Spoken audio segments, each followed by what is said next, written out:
En las tinieblas, el día que me escogió, su plan de amor se cumplió. Naciste de vida como abre una flor al calor de los rayos del sol. Clara te hizo como la aurora, clara sonrisa te enamora, clara es tu nombre como el despertar del sol radiante en la mañana. Bien, bienvenidos como cada miércoles a Cineforo Católico, en donde ya saben que transmitimos este programa los días miércoles, que consiste en entrevistas que le realizamos tanto a sacerdotes, también a laicos, a religiosas, y ya tenemos también a algunos invitados que, pues, digamos que son frecuentes, ya los consideramos como parte de nosotros, y esta noche, pues, es el caso, ¿no? En esta ocasión, pues, volveremos a tener a nuestra amiga Alejandra Mejía Rodríguez, que es historiadora, licenciada en Historia, que va a estarnos platicando en esta ocasión de la Orden de Santa Clara, pero ya enfocada hacia el siglo XXI. La ocasión anterior comentamos sobre Santa Clara y sobre pues el principio de la organización de esta congregación religiosa, ¿no? Y hoy vamos a seguir platicando al respecto, pero ya enfocado sobre la situación actual de esta comunidad. Y bueno, antes de ir con ella, pues vamos a darles algunos avisos e informaciones que ya saben que es parte de nuestro programa. Recuerden que tenemos una tienda virtual. En esta está disponible la siguiente publicación, que es el libro El Año Litúrgico, escrito por el padre Juan Manuel Venegas, quien es el encargado de la dimensión de música sacra de la Arquidiócesis de Tlalnepantla. Entonces, si les interesa, pues ahí está el precio en pantalla, y si quieren que se los enviemos a su domicilio, hay un costo extra por aquello de las cuestiones del envío, la mensajería y todo esto, pero ya sería cuestión de ponernos en contacto. Y ahora sí los invito a que nos sigan en nuestras redes sociales. Estamos en www.cineforocatólico.com. Esta página va a tener unas modificaciones. Esperemos seguir teniendo el mismo nombre así en el sitio web, pero vamos a darle continuidad a este sitio web. Si no, pues abriremos otro sitio, pero igualmente de Cineforo Católico, a lo mejor cambiándole alguna palabra o algún nombre extra, ¿no? Y también los invitamos a que nos sigan en YouTube, en Telegram, en WhatsApp, en Facebook, en TikTok, en Instagram. Estamos como Católico Cineforo. Entonces, para que estén al pendiente de ello. Igualmente en nuestra tienda virtual, retomando esto, tenemos nuestras nuevas estrellas, que son los amigurumis, que son unas figuritas elaboradas a mano de 18 centímetros de alto por 6 de diámetro, y tenemos 4 imágenes, que son la Virgen de los Dolores, San José, el Niño Jesús, la Virgen del Rayo y el Padre Moisés Lira Serafín, que va a ser próximamente beatificado en este mes, el día 14 de septiembre, en la Basílica de Guadalupe. Él fue el primer misionero del Espíritu Santo y fundador de las Misioneras de la Caridad de María Inmaculada. Entonces, esto viene siendo un buen regalo para los más pequeños, o también para algún evento que tengan, una confirmación, bautizo, una primera comunión. Entonces, pues si les interesa, contacten. Y estos amigurumis están hechos por nuestra queridísima Heidi Eugenia Méndez Zompalteca, quien está como parte de Cineforo Católico en su sección Cineforitos, que es para los más pequeños. Ha tardado un poquito en mandarnos material nuevo por algunas cuestiones de trabajo, pero seguimos al pendiente de ello y también los invitamos a seguir al pendiente. Y los días viernes tenemos el rezo del Santo Vía Crucis a cargo de Ana María Cuellar. No tenemos un horario específico, dado que por su trabajo luego hay unas modificaciones al respecto. Pero después de las 8 de la noche podemos estar al pendientes del rezo del Vía Crucis a cargo de Anita. Y ya saben, también un domingo al mes tenemos la sección Platicamos con el Padre Ignacio Arroyo, nuestro sacerdote exorcista de cabecera, que este mes de septiembre, si no me equivoco, va a ser el domingo 22. Lo vamos a tener de nueva cuenta hablándonos sobre el derecho canónico. Entonces, no se pueden perder esta sección.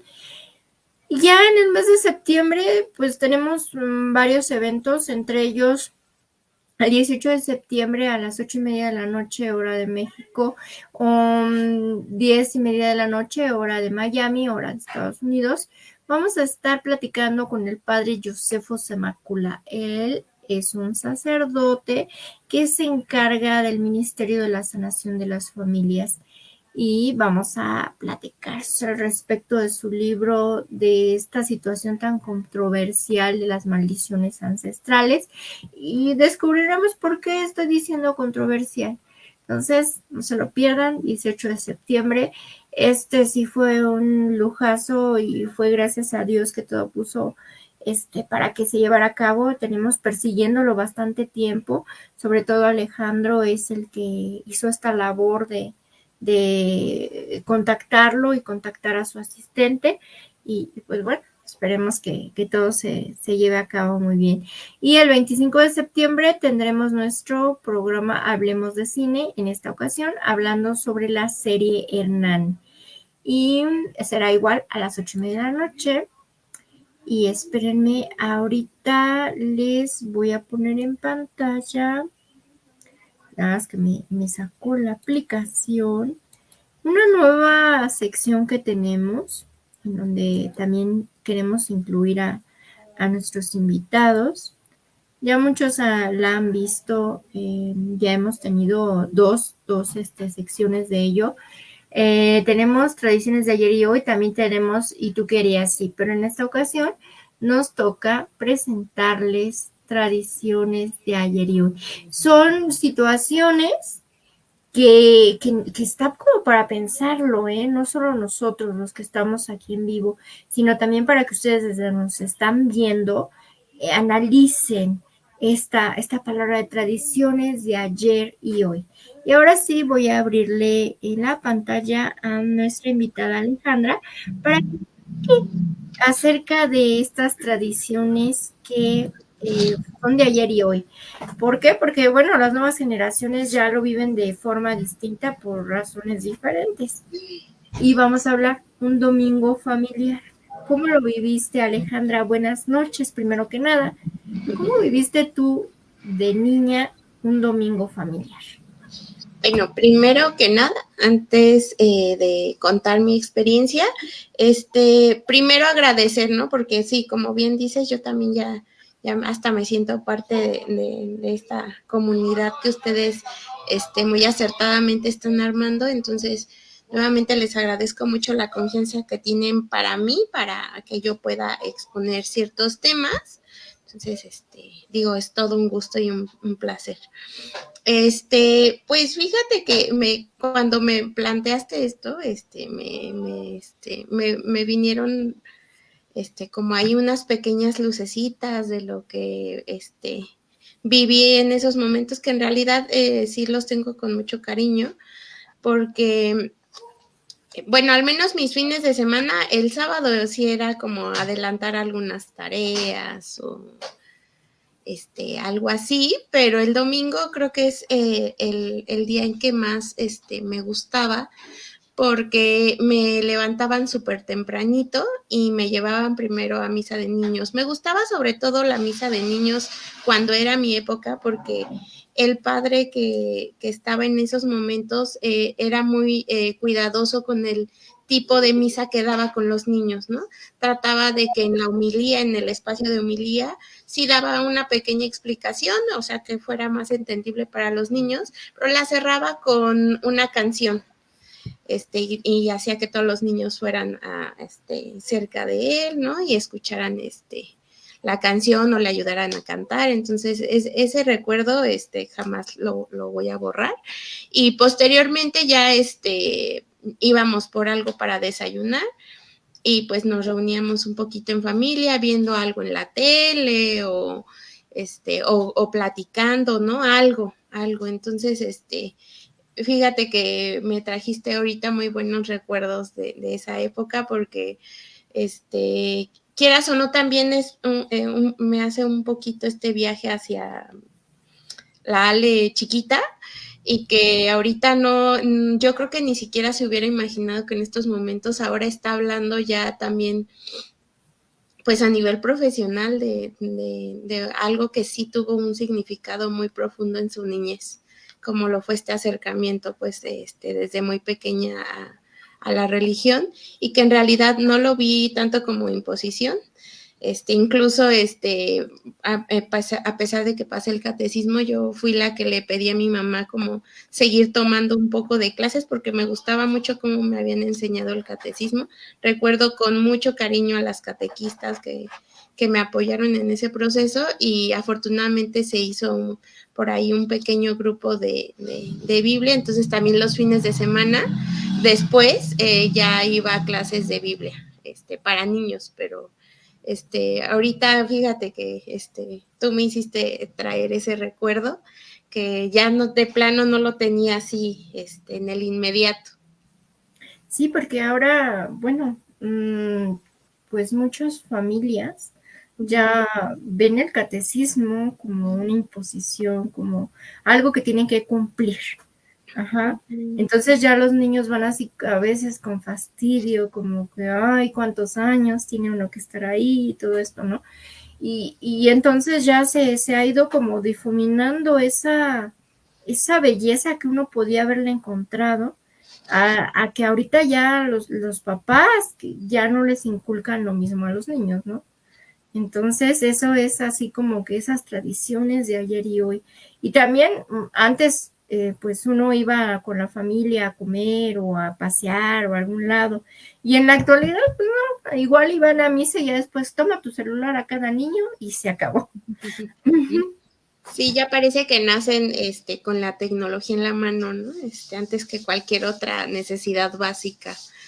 Y pues Así sí, desgraciadamente a lo mejor ahí es parte de no entender que si bien sí hay que pues ir adaptándose a las épocas modernas, porque claro, yo sí soy de la idea de que, por ejemplo, la tecnología puede apoyar mucho a la difusión correcta de un buen contenido, como ahorita en este momento, por ejemplo, que pues tú y yo estamos en lugares distintos y estamos sentándonos aquí a charlar un ratito, ¿no? Entonces, yo creo que más bien es la manera en cómo vemos a la es. tecnología y cómo realmente no vemos una utilidad, sino nada más ya en una manera de entretener muy pronta o muy próxima y dicen, bueno, ¿no? Aquí tienes, ¿no? Te doy algo para que te entretengas y no le ven una función que es yo creo que lo que nos hace falta practicar un poquito más. Sí, así es, Ale. Y bueno, ahora sí, pues vamos a irle dando paso al tema.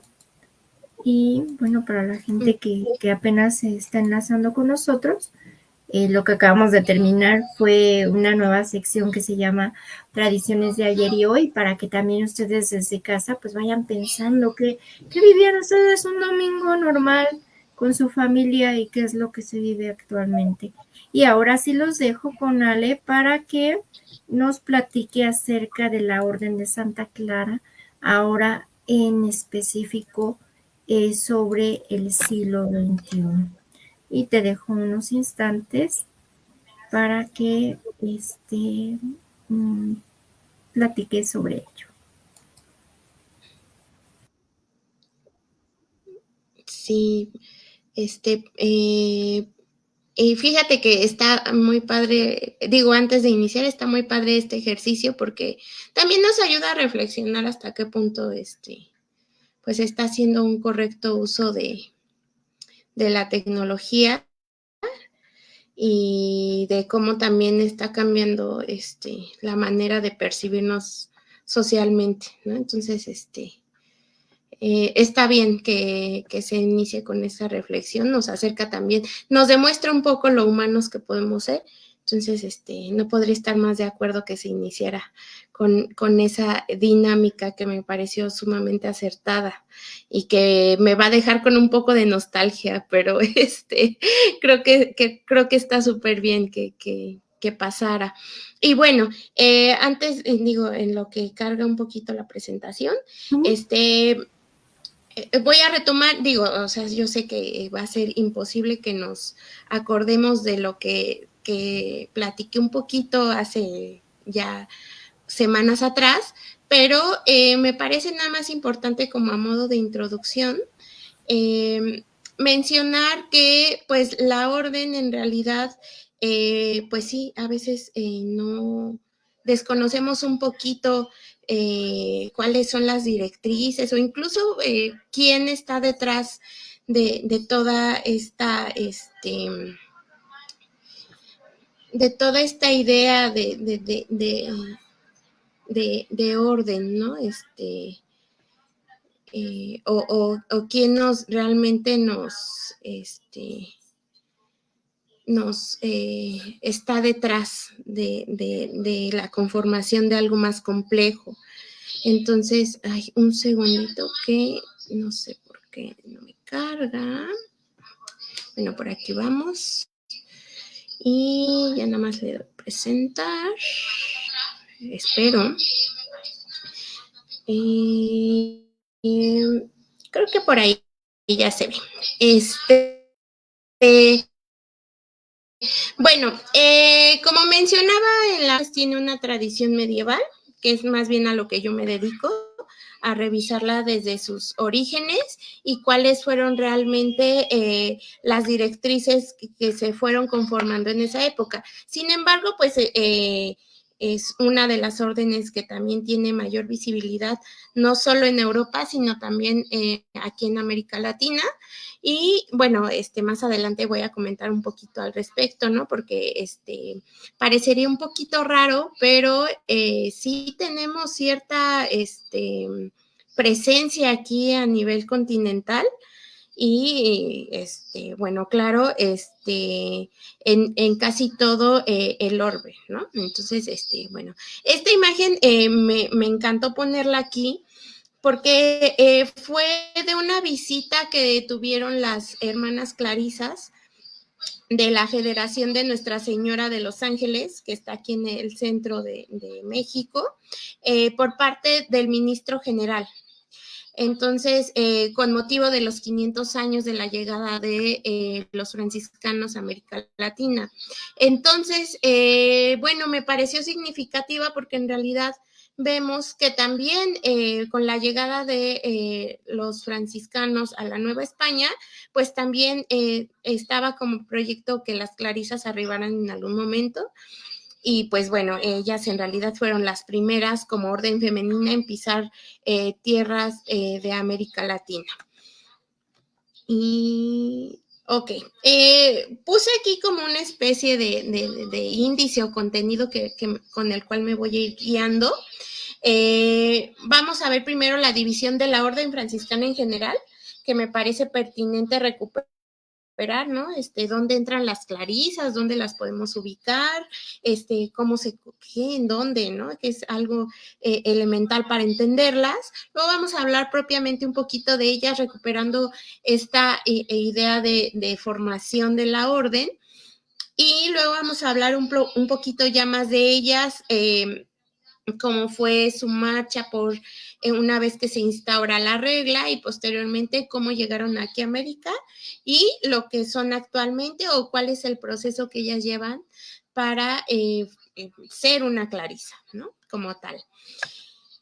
Bueno, a ver, algo muy interesante, ¿no? La división de la Orden de San Francisco. Aquí en realidad vamos a tener muchas divisiones, ¿no?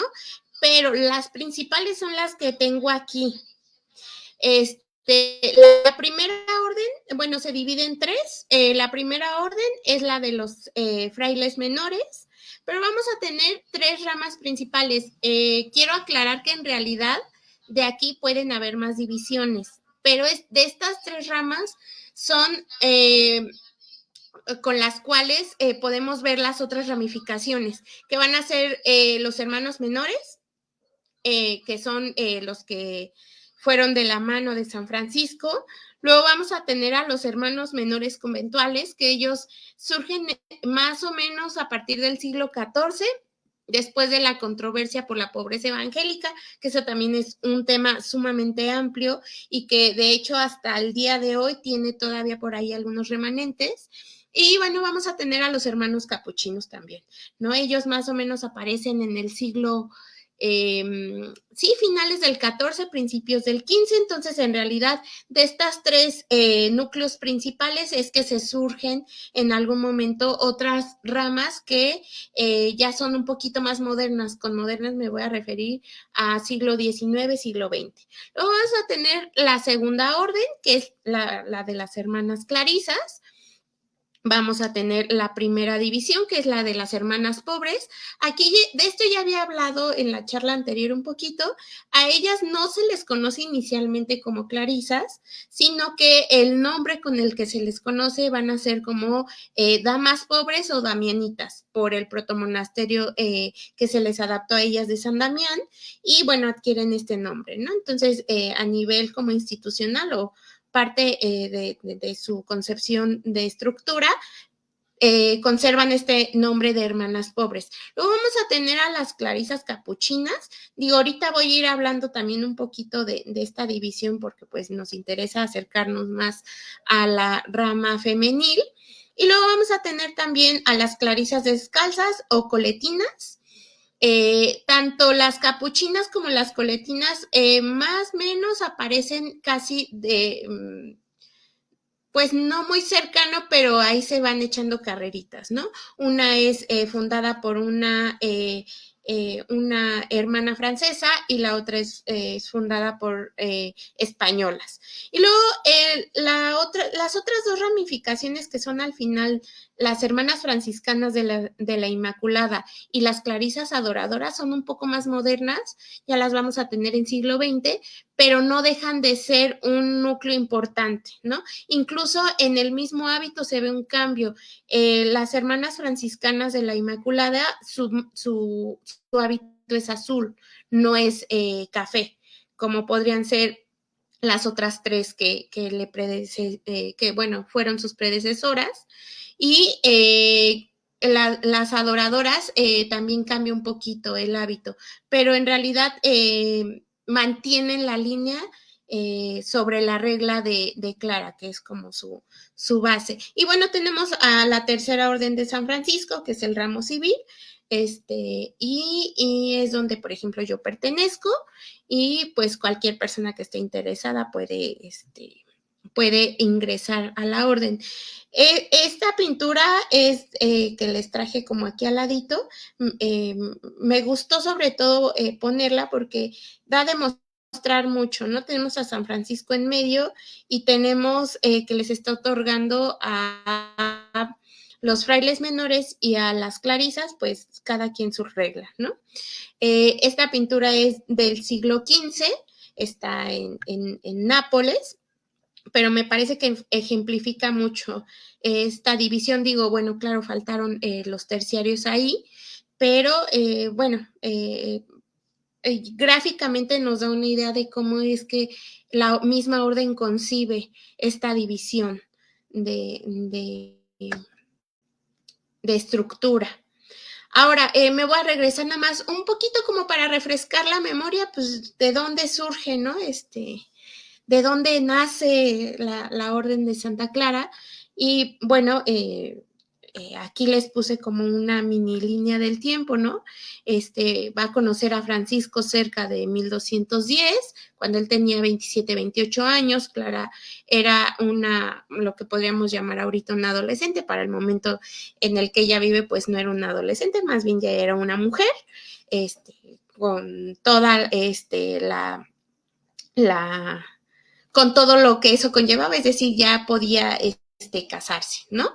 Y vamos a tener el momento primordial para la fundación de la orden, que es la noche del Domingo de Ramos de 1212, cuando ella huye de su casa a la iglesia de Santa María de los Ángeles, y es donde tiene su conversión, que está representado en muchísimos cuadros, que es cuando San Francisco pues le corta su cabello. Hay que recordar nada más un poquito, el cabello era una muestra de feminidad muy importante para las mujeres en Edad Media. El hecho de que lo cortara significaba una renuncia a su vida como civil, ¿no? Y bueno, más o menos pasados unos meses, por ahí del 1213, recibe San Francisco una forma de vida, es decir, le da algunos preceptos a Clara para que los pueda comunicar a las otras hermanas y puedan llevar una forma de vida acorde a las enseñanzas de San Francisco.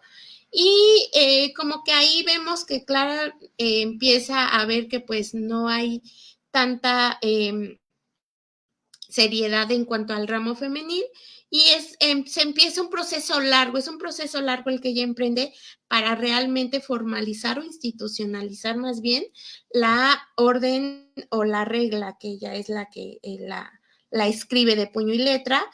Entonces se empieza a mover, ¿no? En 1216 recibe el privilegio de pobreza del Papa Inocencio III, y de ahí en adelante, pues también empieza un camino largo entre que, si se decide si van a seguir adoptando la regla benedictina, si se va a adaptar a alguna otra que está por ahí vigente, ¿no? Entonces vamos a tener por ahí que entre el 1216 y hasta el 1253, que ella es cuando muere y recibe la aprobación papal de la orden de la regla que ella escribe, ella se da cuenta de que en realidad las mujeres necesitan una propia regla de vida, que no pierda obviamente el punto de encuentro con los preceptos que ellas están adoptando, pero que también se acorde a las necesidades de ellas, ¿no? De ellas como mujeres, ¿no? La regla es sumamente interesante, pone mucho énfasis en el cuidado del cuerpo para mantener no solo no mantenerse solamente físicamente, sino también espiritualmente, a la materialidad, ¿no? A este acercamiento a Dios a partir de distintos niveles de amor, de compasión, de renuncia, ¿no? Que es fundamental para ella. Y bueno, 2 años después ella es canonizada. Digo, la canonización más rápida que se sabe que existe fue la de San Francisco, fue de apenas unos meses después de su muerte, y podríamos decir que la de Clara pues también fue igual de rápida, a pesar de que pasaron 2 años, sí fue un proceso bastante rápido, ¿no? Ahora, ¿cómo es que, bueno, a partir de este nacimiento de esta orden femenil con características muy particulares, pues cómo llegan a América? El proceso es igual un poco largo, porque vamos a tener, bueno, esta primera parte en Europa, ¿no? Las clarisas se empiezan a extender más o menos después de la muerte de Clara, y después de su canonización igual empieza a haber algún interés. Mencioné lo de las clarisas coletinas o coletianas, que es una ramificación importante, porque es de las primeras comunidades de clarisas que tienen la necesidad de adaptarse primero a la regla y formar una comunidad en específico, es decir, no habitar un monasterio con el que compartan con otra orden religiosa, y se lo debemos a una beata, a la beata Colette, que en 1454 logra de alguna manera institucionalizar esta rama femenil de las clarisas. Como base va a tener la regla, pero ella hace algunas modificaciones en cuanto a los usos y a las actividades que ellas realizan. Luego vamos a tener a las clarisas capuchinas, que de hecho esas yo creo que son las que con mayor énfasis tienen presencia a nivel mundial, aparte de la rama principal. Y ellas surgen como una mera necesidad, sobre todo porque está esta idea de impulsar una idea de imperio en las nuevas tierras descubiertas. Entonces nacen por ahí del 1535 en Granada, en España, y son apoyados enteramente por la corona española, ¿no?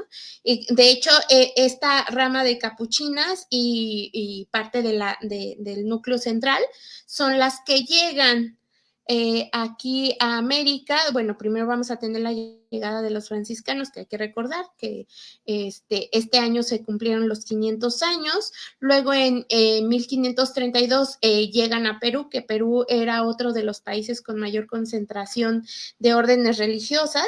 Y luego vamos a tener que la primera orden que llega aquí a América, pues van a ser las clarisas, llámese en su primera etapa, o sea, en su primer núcleo, y algunas cuantas capuchinas, ¿no?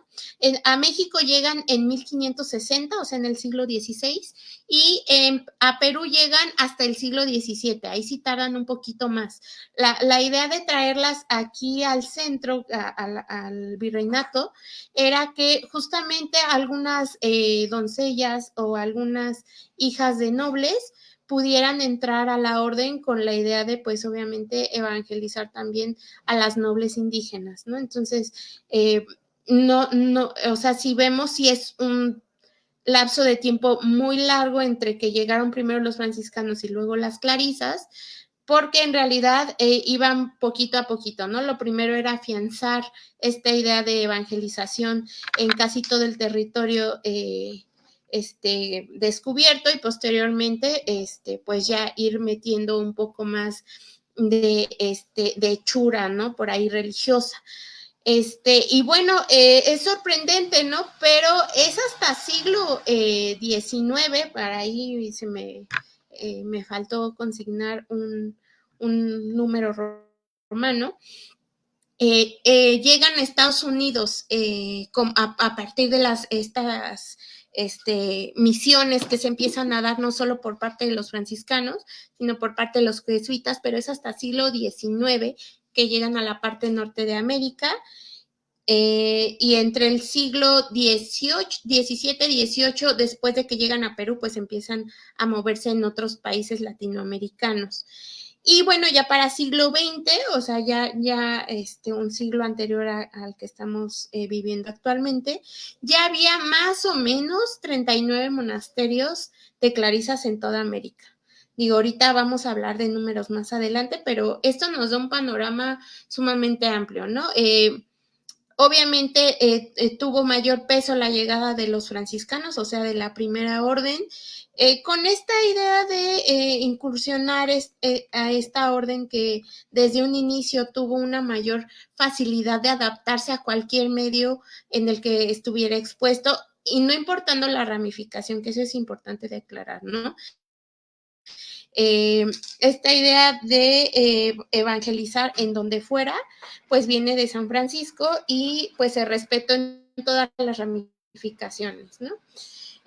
Vamos a tener que incluso por ahí estos lazos con algunas otras órdenes, pues fue gracias igual a estos vínculos que logran los franciscanos, ¿no? Y también voy a hablar un poquito más al respecto más adelante.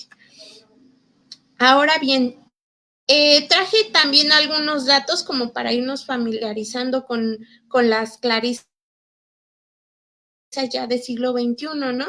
Más o menos, y estoy diciendo más o menos porque es un aproximado sumamente importante a nivel mundial, que fue la pandemia. Entonces estos datos, la verdad, dudo mucho que estén actualizados, por lo tanto me atrevería a decir que ya ahorita ya no son tan precisos, ¿no? Pero a nivel mundial se estima que existen 892 monasterios dedicados o ofrecidos a la Orden de Santa Clara. Y aquí ya venimos con números, ¿no? Obviamente quien se lleva el mayor número pues es Europa con 617. El segundo, y es obvio por lo que ya dije anteriormente, pues es América con 198, ¿no? Que es un número bastante considerable, sin contar un poquito también con pues algunos cierres, ¿no? De monumentos que a lo mejor requieren de algún tipo de apoyo porque es un monumento histórico o algún desastre natural que no estamos exentos aquí en América Latina de los desastres naturales, ¿no? Tenemos 74 en Asia, que parecería ser raro, pero sí en Asia se tiene también un número considerable. Luego tenemos en África 42 y 5 en Oceanía. Entonces vamos a ver que en realidad las clarisas pues sí están presentes en casi todo el mundo y pues que realmente tienen una relevancia como orden femenina. Claro, ¿no? No quiero decir que las otras órdenes no tengan la misma visibilidad, claro que la tienen, pero bueno, aquí podemos ver a partir de estos números que hay un trabajo notable en cuanto a la aceptación, no solo religiosa, sino también civil, pues de esta orden en general, ¿no? Refiriéndome tanto a la primera, a la segunda y a la tercera orden, ¿no? Luego vamos a ver que algo que las distingue es el trabajo manual, ¿no? Santa Clara, tanto en la regla como en el testamento, como en sus escritos, menciona que el trabajo es una especie de gracia que se recibe de Dios, ¿no? Entonces, básicamente los monasterios de las clarisas se enfocan sobre todo al sostén, a su propio sostén, a partir de ciertas cosas que hacen manualmente, ¿no? De las que más sobresalen, pues es el bordado, la costura, la encuadernación. Hay algunos monasterios que se dedican a la encuadernación, a la elaboración de, por supuesto, ¿no?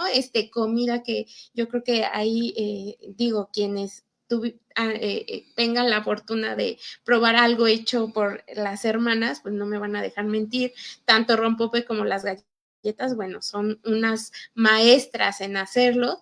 Y bueno, vamos a tener que también van a dedicarse a otro tipo, ¿no? De trabajos artesanales, como puede ser lavado, planchado de ropa, etcétera, ¿no? Ojo, estas actividades no son siempre las mismas para todos los monasterios, varían de acuerdo a la dirección que se le dé al monasterio y ese tiene que ver mucho con el nombre que adoptan, ¿no? O sea, qué directrices son las que ellas quieren adoptar y bajo qué circunstancias se quieren mover. Entonces, estas actividades no es que todas se hagan en un mismo monasterio y se repliquen en todos, sino que ellas mismas eligen cuáles son a los que realmente quieren hacer, o sea, qué actividades son con las que más se define también su perspectiva que le quieren dar al monasterio y sobre esa idea pues eligen, ¿no? Ahora, otra cosa que es bien importante y bien interesante y que de hecho no se habla mucho es que en realidad la clausura es algo muy importante para la orden. Esto no quiere, con clausura no me estoy refiriendo para el caso de ellas que no salgan al exterior, ¿no? Ellas le ven por ahí un sentido un poco más espiritual, ¿no? La clausura es necesaria porque es un medio para acercarse a Dios, entonces hay algunas que sí deciden no salir y es muy respetable, pero eso no quiere decir que otras no puedan salir y aquí, por ejemplo, puse, ¿no? Pueden salir de la clausura en tanto que tengan algún tipo de necesidad que cubrir, ¿no? Atención médica, reuniones federales. Ahorita voy a hablar un poco de las federaciones también.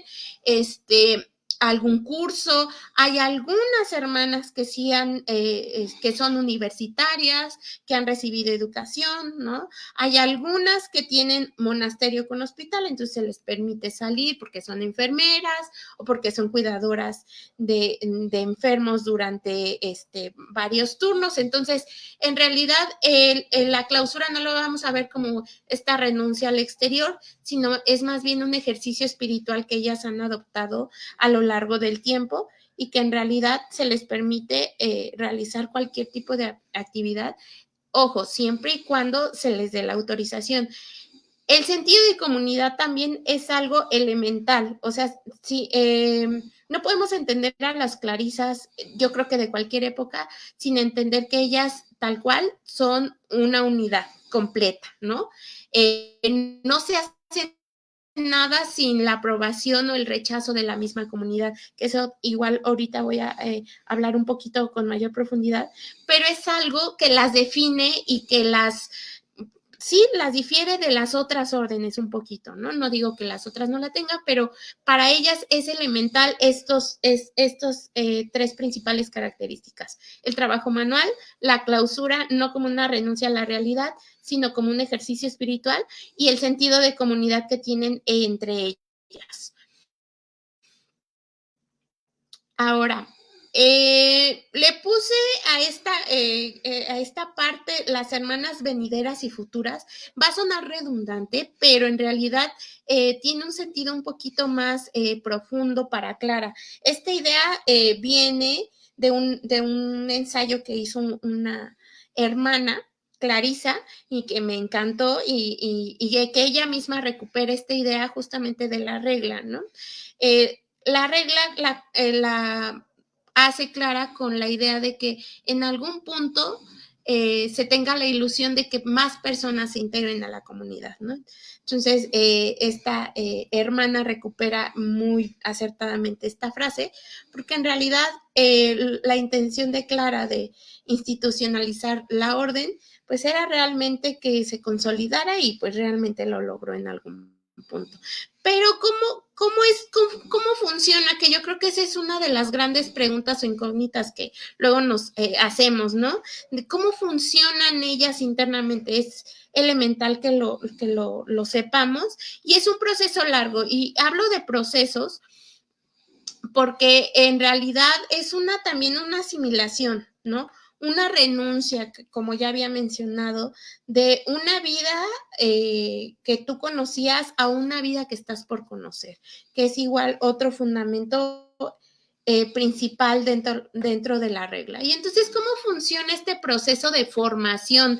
Para ser Clarisa, lo vamos a entender en 4 momentos importantes. La formación inicial es un periodo de prueba, por así decirlo, que van a tener la interesada en este caso de entrar a una de las ramas femeniles de las clarisas, sobre todo para que ella conozca si realmente o no esa orden le resulta cómoda estar, ¿no? O le resulta en todo caso familiar. Entonces, en este momento, más o menos podemos decir un aproximado, mentiría si dijera un tiempo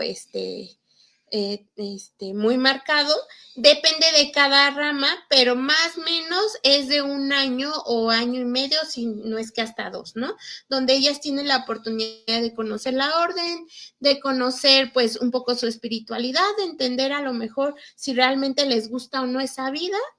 Y a partir de esa formación inicial ya tienen un acercamiento un poquito ya más próximo a la comunidad, a lo que puede ser la vida en comunidad. Luego vamos a tener el postulantado, que es aquí cuando ya la chica dice, bueno, sí me gusta, quiero seguir. El postulantado dura 1 año. 1 año en donde se le asigna una hermana maestra, que es la que le enseña pues cosas básicas, ¿no? Como cómo desarrollarse a nivel de comunidad, cómo está conformada la orden, qué actividades podría hacer, cómo podría apoyar, ¿no? Cómo podría de alguna manera o de acuerdo a las habilidades que tenga, pues llevar su vida dentro del monasterio. Si pasa ese año, vamos a tener el tercer paso, que es el noviciado, que son 2 años aproximadamente. Aquí ya recibe el hábito y ya se le cambia el nombre. Hay que recordar que algunas sí se quedan con su nombre civil, y hay unas que se les, bueno, si es por petición propia, se les permite cambiar el nombre. Eso ya es una decisión personal. Y bueno, eso también depende mucho del monasterio, ¿no? Del nombre o la advocación que tenga el monasterio, depende mucho el nombre como religiosas que puedan tener. Y bueno, en este momento del noviciado vamos a tener que la hermana maestra apoya realmente ya un poco más a nivel erudito a la novicia, ¿no? La orienta y sobre todo le hace ver que para ser clarisa, pues no solamente es aceptar esta renuncia de su identidad civil, sino que también requiere de un momento de preparación. Ellas se preparan, reciben algún tipo de instrucción. Esto también, aclaro, depende de cada monasterio. Cada monasterio decide cómo guiar la regla de Santa Clara y bajo qué enfoque es darle. Entonces, no es como que no quiera hablar de qué tipo de contenido se da, sino que más bien depende de cada monasterio. ¿Vale? Entonces, una vez que se acaba este periodo de 2 años, ahora sí ya puede decir, bueno, sí me gustó, sí quiero profesar. Y aquí viene algo muy interesante, que es algo que he estado mencionando constantemente, ¿no? Este proceso, que lo vamos a conocer como juniorado o junioriado, que es como darle este título de chiquito, ¿no?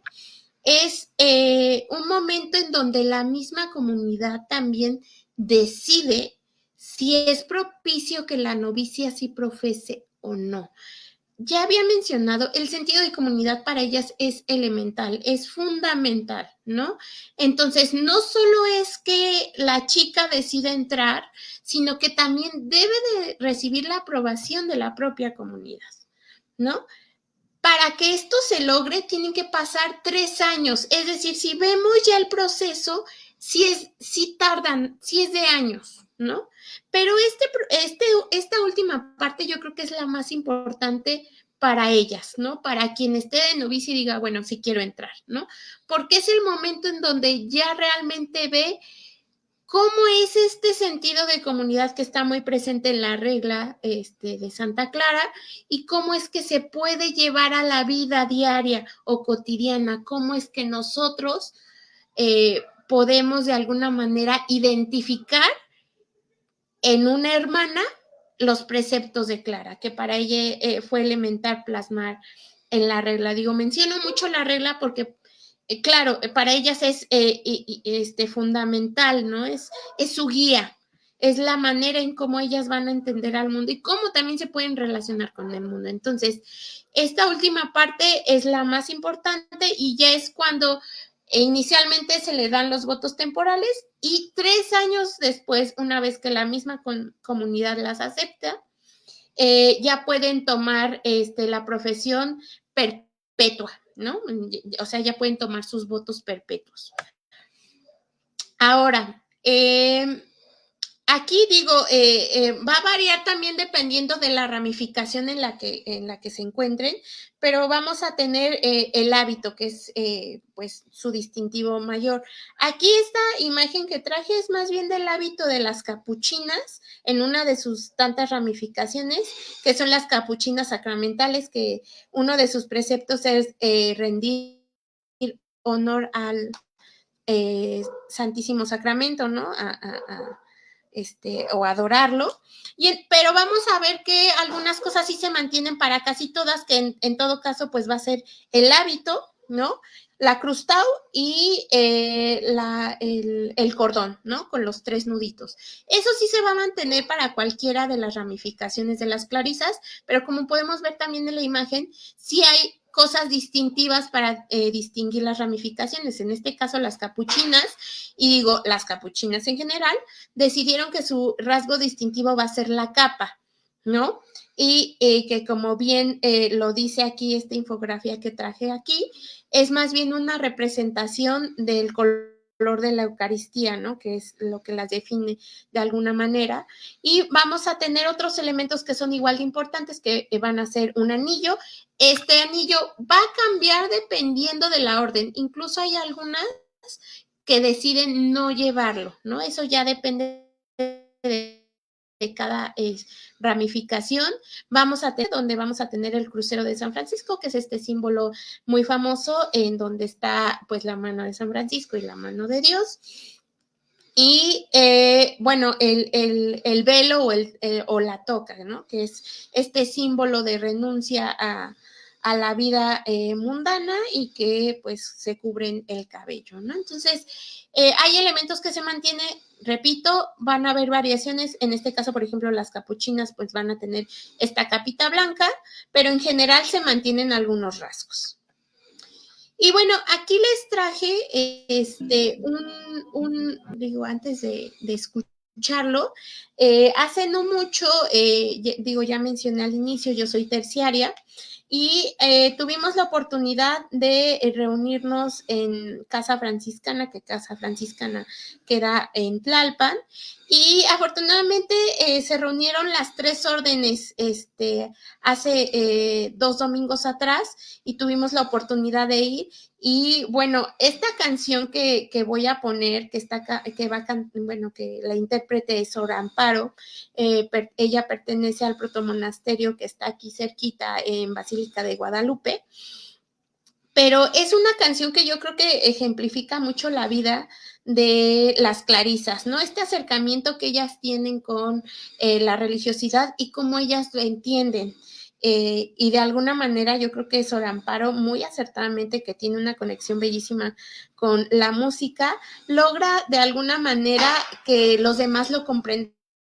Digo, espero que se escuche el audio, si no, con mucho gusto puedo pasar el video para que se publique en la página de Facebook, pero aquí vemos que en realidad, por ejemplo, bueno, al menos las clarisas con las que tuvimos suerte de compartir algunos momentos, pues hacen varias cosas, llevaron obviamente lo que ellas hacen, que iba desde galletas hasta anís, rompope, chicharroncito, ¿no? Entonces, hacen varias cositas, pero sobre todo me gustaría que igual escucháramos solo un poquito, también no quiero quitar tanto tiempo, digo, para recibir comentarios o preguntas, pero vamos a ver que en realidad este sentido tanto de comunidad como de espiritualidad e incluso de amor está dentro de esta canción que transmite demasiado, ¿no? La vida de una clarisa. Somos los dos, amándonos como amigos, que dulces deben ser esos coloquios, amándonos los dos, y sin vestidos, en diálogos callados y silenciosos, hablándonos los dos, y sin vestidos, en diálogos callados y silenciosos. Diálogos sin palabras, sin sonidos, sin que se oiga una voz, y en el fondo del alma se ha sentido el cálido latido de su amor, y en el fondo del alma se ha sentido el cálido latido de su amor. Solos los dos. Bueno, ahí lo voy a dejar porque digo, dura un poquito más, Pero algo que dice muy acertada la canción también es el silencio. El silencio también va a ser algo muy importante para la Orden de las Clarisas. No como, bueno, claro, no voy a hablar y ya, ¿no? Me callo y solo así vivo mi espiritualidad, sino es más bien un acercamiento que ellas tienen y que es más bien un instrumento para poder conectarse, no solo con Dios o en todo caso con Santa Clara, sino también con ellas mismas, entre ellas mismas. Entonces, vamos a ver que sí hay una distinción de la orden de las clarisas con respecto a las otras y a cómo están concibiendo el mundo y la realidad, ¿no? Que bueno, claro, la hermana Amparo, transmite, ¿no? Muy, adecuadamente.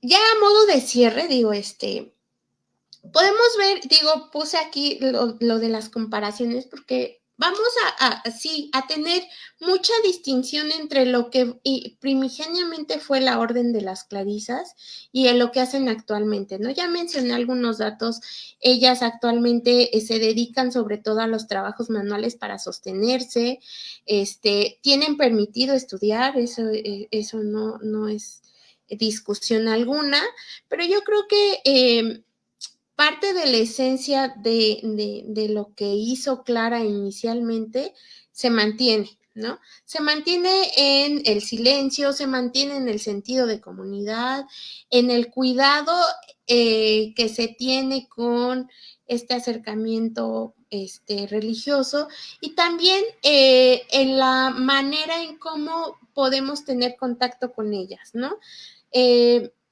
Mencionaba que la clausura es algo importante para ellas, pero eso no quiere decir que ellas no tengan un acercamiento con todos los demás. Digo, no es para nada extraño que la orden franciscana sea de las que custodian lugares de culto religioso muy importantes a nivel mundial, como puede ser Tierra Santa.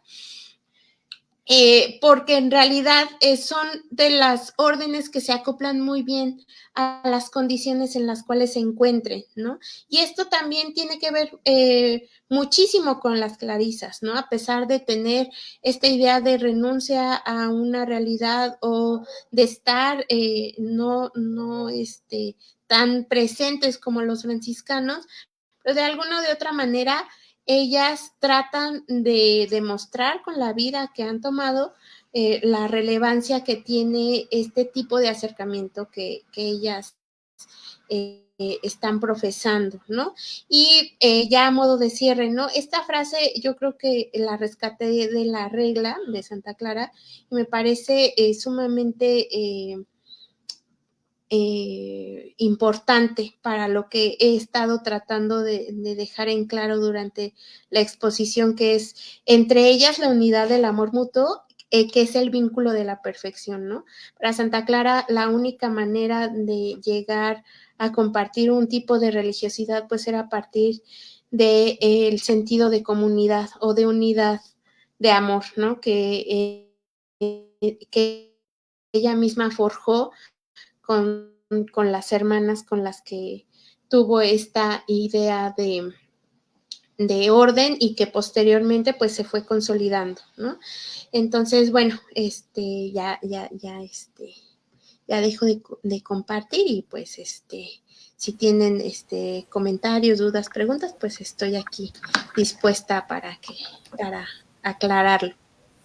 No, pues muy interesante, Ale, primero que nada, y sobre todo porque hiciste o retomaste lo que habíamos platicado en las ocasiones anteriores y se complementó, ¿no? Y bueno, no sé dentro de todo lo que has investigado y de lo que conoces, si tengas ubicadas cuáles serían las primeras órdenes de mujeres. Ajá. Bueno, en realidad vamos a tener que, bueno, la orden así primigenia va a ser la de San Benito. Y bueno, de San Benito vamos a tener, pues sí, la división de hombres y yo creo que es hasta siglo más o menos 11 que vamos a tener ya la incursión de las mujeres, pero eso no quiere decir que anteriormente no existieran prácticas religiosas por parte de las mujeres, ¿no? Eh, Vamos a tener a las emparedadas, que eran estas mujeres que de alguna manera entraban a algún monasterio y el único lugar a donde ellas podían estar era un pequeño cuartito que era que solo podía ver el exterior a partir de una puerta, ¿no? Se le pasaban los alimentos por ahí y pues era una manera de llevar una vida religiosa. Vamos a tener también un poco de ramificación de las ermitañas, que posteriormente va a evolucionar en las beduinas, que de hecho es como el antecedente a las clarisas, ¿no? Tiene cierta importancia las beduinas, sobre todo en la parte nórdica de Europa. Y bueno, vamos a tener, sí, la presencia de benedictinas y de algunas otras ramificaciones que se derivaron de las benedictinas, pero no es hasta que llegan las órdenes mendicantes que realmente se empieza a ver que sí tiene que haber una distinción, ¿no? Un rasgo distintivo entre las ramas varoniles y las femeniles, ¿no? Que es lo que logra consolidar de alguna manera clara. Digo, creo que ya lo repetí en muchas ocasiones y digo, no me canso de repetirlo porque a mí me parece maravilloso que Clara es la primera mujer en la Edad Media que hace una regla en particular para una orden religiosa femenina, ¿no? O sea, se regían bajo los estatutos de reglas monásticas para hombres y claro, no estaban adaptadas bajo ninguna circunstancia a las condiciones que una mujer pudiera tener, ¿no? Como incluso podría ser una simple enfermedad. Hay un apartado muy interesante de la regla donde da indicaciones de si hay alguna hermana que está enferma, pues qué es lo que se tiene que hacer, ¿no? Si la hermana necesita algún tipo de camastro especial, que no es el de paja, sino uno que sea más cómodo, se le tiene que otorgar. Vamos, y hay una distinción ya a partir del siglo XIII, cuando llegan las órdenes mendicantes, con respecto a lo que se venía haciendo anteriormente, ¿no? Que solo tenemos esta orden de benedictinos y que son muy exactos en sus actividades, ¿no? Muy rígidos y que dicen, bueno, no, espérate, ¿no? O sea, las mujeres en realidad tienen por ahí otro tipo de necesidades que no cumplen por completo con los preceptos que estamos aquí plasmando. Entonces, sí tenemos este antecedente, son antecedentes que en realidad tienen un gran peso para que Clara de alguna manera logra establecer la regulación de la orden y que le sirven de ejemplo para decir, bueno, claro, entonces alguien atrás de mí venía ya haciéndolo, pero no tenía las herramientas, ¿no? Ahorita yo estoy viendo cómo tener herramientas para que otras órdenes tengan esta facilidad y bueno, después de que ella lo hace, ya vamos a tener que las otras órdenes mendicantes, llámense jesuitas y llámense agustinos y dominicos, van a interesarse por sí formar sus ramos femeniles con sus propias características, ¿no? Entonces, el momento yo creo que importante es entre siglo XII-XIII, cuando empiezan estas órdenes y empiezan a ver que sí se necesita hacer un cambio totalmente distinto para que entren las mujeres a la vida religiosa. Ya, digamos que son de las aportaciones que podríamos decir que le debemos precisamente a Santa Clara y a su comunidad religiosa. Exactamente, sí. O sea, lo que ella intentó hacer fue realmente evidenciar que había un vacío por ahí legal, sobre todo y canónico, de, bueno, claro, está una regla y esa regla se respeta en toda Europa, pero en realidad están faltando varias cositas, ¿no? Que son importantes ya a nivel de práctica. Y bueno, claro, ella está viviendo un momento donde hay una especie de resurgimiento, ¿no? De florecimiento, y ella yo creo que lo aprovecha muy adecuadamente. Y bueno, eso no quiere decir que no existieran otras mujeres que ya tenían esta intención de hacer este cambio. pero justamente yo creo que ella es el parteaguas para que otras mujeres más adelante logren realmente consolidar una idea de religiosidad femenina en particular. Ahí tenemos a Teresa de Ávila, ¿no? Posteriormente, y que se vuelve un referente sobre todo para las cuestiones de la mística, ¿no? Que es otra de las ramas a nivel teológico que, si bien se había considerado a lo mejor solo para hombres, es con Teresa que realmente hay una aceptación de que una mujer puede tener este tipo de acercamiento a Dios, ¿no? Y que, bueno, a partir de la transverberación, que es el momento que está plasmado en esta gran escultura que está por ahí en Italia, donde vamos a tener, ¿no?, que Santa Teresa es tocada con las llamas en su corazón de Dios, y que es una manera también de acercarse, y que claro va de alguna manera a consolidar también a la orden a la que ella pertenece, y por lo tanto las directrices que esa misma orden va a tener, ¿no? Entonces, sí hay un antes y un después de Clara, pero vamos a ver que en realidad Clara de alguna manera sí logra poner un, un muy grande granito de arena a la conformación de esta idea de la religiosidad femenina en la concepción del cristianismo en general. Ya. Y bueno, ¿qué otro tipo de aportaciones dio esta comunidad religiosa a todo lo que es la historia de la iglesia, aparte de las que ya has mencionado? Bueno, también vamos a tener las misiones. Las misiones son elementales, si no es que fundamentales para la orden franciscana, ¿no?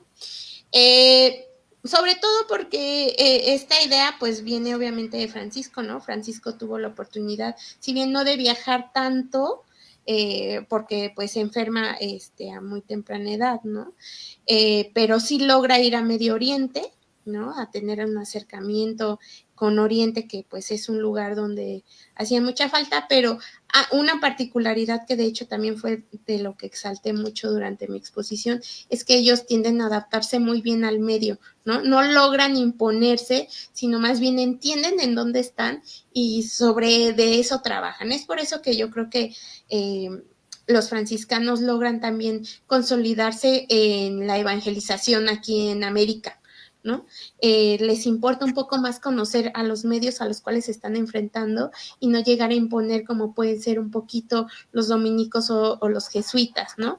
Que de hecho, gracias a los jesuitas les debemos un poco esta idea de misión, ¿no? Los jesuitas son un poco más de misión, ¿no? Les tenemos como que ahí con ese adjetivo de que son misioneros, pero los franciscanos también lo tienen.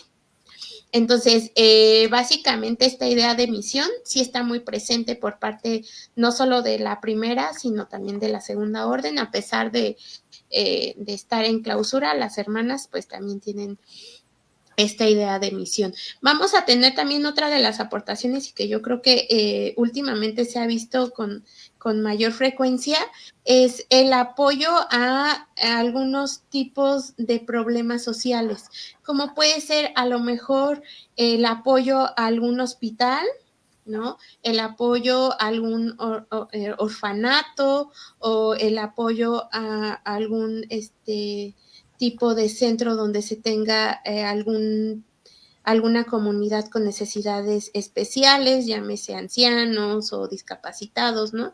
La presencia de las clarisas se ha dado con mayor intensidad en esos espacios, en esos círculos, ¿no? Y que han tratado de alguna manera también invisibilizarlo, sobre todo porque se necesitan manos para lograr este tipo de hazañas, ¿no? Y yo creo que también otra cosa que tiene mucha característica de esta comunidad religiosa femenina es el trabajo manual, ¿no? A diferencia de los franciscanos, en el ramo varonil, yo creo que ellas son de las que más hacen cosas, o sea, que elaboran cosas artesanales y que además de alguna manera les ayuda a su sustento propio, ¿no? Ya mencionaba un poco durante mi exposición que en realidad el trabajo manual es una manera de gracia o de servicio hacia Dios según Santa Clara, Entonces, esa idea, desde el minuto en que se fundó la orden hasta el día de hoy, yo creo que se mantiene vigente, ¿no? O sea, vamos a ver que incluso van a haber hermanas, y digo, está muy presente ahí en el centro, aquí en el centro de la ciudad, vendiendo cualquier cosa, ¿no? Y este dinero va a ser para su propia manutención, pero claro, ¿no? Ellas mismas pues elaboran todo y cuando digo todo es todo, ¿no? Incluso hay algunos monasterios que pueden llegar a tener sus propias condiciones para incluso cultivar sus propias cosas. Entonces vamos a ver que el trabajo manual es elemental, ¿no? Sobre todo, sí, para la subsistencia, pero sobre todo como una manera de redención que ellas mismas adoptaron a lo largo del tiempo. Y también vamos a ver que esto yo creo que es algo que dejé muy en claro con el video que pasé de pocos minutitos, este acercamiento con las personas, que yo creo que es algo que también es muy característico de ellas y que logran hacerlo no solo a nivel musical, sino también lo logran con esta alegría que tienen, ¿no? Hace poquito vi un video de una Clarisa que se la encontró un chico y le dijo, ay, usted es la monjita que anda espantando por aquí. Sí, yo estoy ahí dando lata, ¿no? Decía la hermana, y se puede ver en realidad cómo eh, cómo es este acercamiento con la realidad que parecería ser totalmente, que nos resultaría extraño, ¿no? Cómo una hermana se va a acercar de esa manera a decirle o a contestarle este comentario a este chico. Es una religiosa. Bueno, sí, claro, ¿no? Pero se está adaptando a su propia realidad. Entonces tenemos que esta idea de adaptación que ellas tienen, yo creo que es algo que también sin duda las ha caracterizado a lo largo del tiempo. No solo por el hecho de estar presente en casi todo el mundo, sino más bien es por tener un acercamiento con las personas para que conozcan otro tipo de espiritualidad, que ese es otro de los legados que yo creo que ellas tienen, ¿no? Un tipo de espiritualidad muy distinta al que se podría gestar en otros círculos religiosos, ¿no? No solamente es decir, bueno, sí, claro, cumplimos con las horas litúrgicas, ¿no? Rezamos laudes, hacemos completas, no solamente es eso para ellas, sino que también el acercarse a la gente es vivir el evangelio, ¿no? Una frase que yo creo que es elemental para entender la orden en cualquiera de las tres ramas es del evangelio a la vida y de la vida al evangelio, y cada una de las ramificaciones o de las divisiones de la orden lo hace a su manera. Y la manera de ellas es, sí, a lo mejor aislarse un poquito más, pero cuando se tiene la oportunidad de tener un acercamiento con alguien, lo hacen y yo creo que hasta ellas mismas lo disfrutan al máximo, ¿no? Porque es una manera también de conocer a Dios, es un fundamento que ellas no pueden dejar pasar, sobre todo por el sentido de comunidad que es importantísimo para ellas. Entonces, vamos a ver que tienen un legado un poco más acorde a nuestra realidad. Parecería ser extraño, pero no nos es tan ajeno lo que ellas hacen a como podría parecer, ¿no? Podrían ser muy estrictas y no tienen que hablar con absolutamente nadie, tienen que cumplir los preceptos. No, vamos a ver que entre siglo XX y XXI ya hay una aceptación por el uso de tecnología, por el uso de otros espacios no tan monásticos, sino de otro tipo de acercamiento con la gente, y esto yo creo que ellas en particular han sabido explotar a lo largo del tiempo, y sobre todo en esta época donde creemos que no hay una oportunidad de diálogo. Yo creo que esta orden es un claro ejemplo de que sí lo hay y de que hay otros medios para acercarse a la religiosidad femenina. Ya. Y bueno, me imagino que también han de haber tenido alguna aportación en el aspecto gastronómico, porque como tú lo has dicho, ¿no? Ellas son, al igual que muchas comunidades, elaboran, y no sé, ahorita me vino a la mente el rompope Santa Clara. Ajá. Sí, Y por claro. cierto, encontré aquí en Google que nos dice que, bueno, es una herencia virreinal y que hay diferentes versiones de su origen. Se cree que nació en Puebla de Los Ángeles, en el convento precisamente de Santa Clara, por ello el nombre, y fue elaborado por primera vez por las monjas clarisas. Que ahí sí, no sé si has investigado algo respecto a esta elaboración del rompope, porque hay muchas aportaciones que ha tenido las comunidades religiosas de mujeres en la gastronomía, pero también ha habido como pleititos por ahí por quién fue la que creó por primera vez. Hace unos años, cuando iniciamos, de hecho, transmisiones, tuvimos invitadas unas concepcionistas y ellas nos decían que ellas fueron las que tienen la receta original del chile en nogada. Dice, pero las agustinas se las quieren adjudicar. Ajá, entonces digo, a lo mejor el rompope posiblemente sean las clarisas, o a lo mejor hay alguien más, dice, no, son de nosotros, ¿no? No sé si has investigado ese aspecto o no, igual y quedaría para que después lo investigues, ¿eh? No, fíjate que sí tengo un poco de noción, sobre todo porque no solo pasa con el rompope, también pasa con el chile en nogada y pasa con el mole poblano, ¿no? Es una historia bien interesante porque pues en realidad esa bebida es más bien holandesa. Entonces, claro, a partir de estas emisiones que se logran, justamente, remarco mucho lo de las órdenes mendicantes porque sí es un cambio con respecto a cómo se venía viviendo la religiosidad y pues claro, es a partir de cuando incursionan estas órdenes, realmente ya hay una mayor movilidad de varias tradiciones, ¿no? Ahí, por ejemplo, no podemos negar que por excelencia el nacimiento o las pastorelas, pues se las debemos propiamente a los franciscanos y ahí sí no hay pelea de nadie, ¿no? Ahí sí no puede reclamar absolutamente nadie, porque esa tradición es exclusivamente de los franciscanos y de las clarisas, ¿no? Pero en realidad lo que pasa con el rompope es que pues sí tiene un camino, o sea, es una bebida holandesa y que claro, cuando llegan aquí a la Nueva España empiezan a ver estas adaptaciones de parte de la alimentación. Bueno, claro, aquí encuentran especias distintas, ¿no?